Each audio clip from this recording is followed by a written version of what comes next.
When I first got the call from the lakeside hotel, I thought it was a joke. A crocodile's been terrorizing the area, the hotel manager said over the crackling line.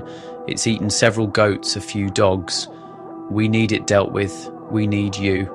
I had hunted dangerous animals before, but nothing like this. Lake Malawi, known for its stunning beauty, had become the hunting ground of a monster. The locals were terrified, too afraid to let their children or livestock near the water.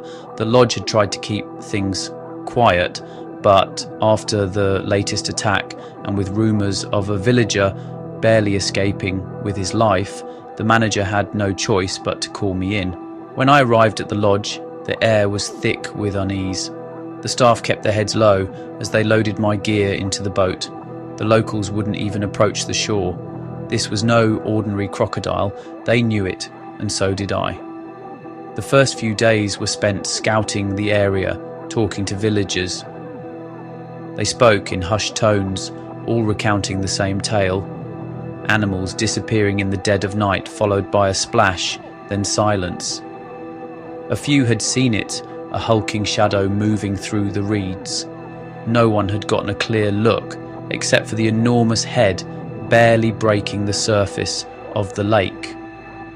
On the third night, I took the boat out alone, the motor purring as I cut through the dark waters. By then, I was certain this creature would find me before I found it. It was close to midnight when I saw it. The water was calm, reflecting a sliver of moonlight. At first, I thought it was a log floating near the shore, but then it moved, slowly, deliberately. The massive head of the crocodile emerged from the depths, just as the villagers had described. Its eyes glowed coldly in the beam of my flashlight, watching me with predatory intent. I gripped my rifle, ready, but just as I lined up the shot, the beast slipped back beneath the surface, vanishing without a trace. The water was unnervingly still. Then a chill ran down my spine. I wasn't alone. A rustling sound from the reeds sent my pulse racing. I swung my flashlight toward the noise, but there was nothing. Then, out of the corner of my eye, I saw it. A second crocodile, larger than the first, lurking in the shadows. Its partner. It wasn't just one monster, it was a pair. The next night I went out again. This time I killed the engine, letting the boat drift silently. The night air was thick with an eerie stillness, as if the lake itself was holding its breath. I wasn't waiting long. The massive head broke the surface, just meters from the boat, rising like a nightmare. Its moonlit eyes locked onto me, filled with cold, unrelenting intelligence. This was the creature that had been terrorizing the lodge and the village.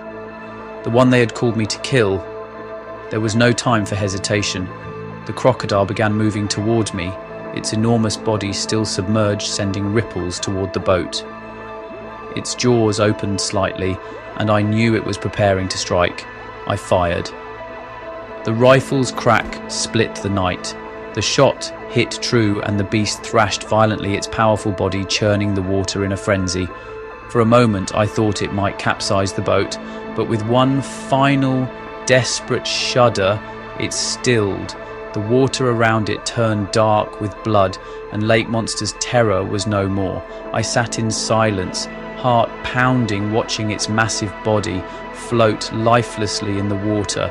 Relief washed over me, but so did an uneasy feeling. The second one, the larger one, was still out there, somewhere, and it was watching. I waited for hours, hoping the other crocodile would surface, but it never did. In the days that followed, the village celebrated and the resort returned to normal. But I couldn't shake the feeling that the real monster, the one I had seen just once, was still out there watching, waiting. I never saw it again. But every night, when the waters of Lake Malawi darken and the stars fill the sky, I wonder if it's still lurking in the depths, biding its time. Maybe one day it will rise again.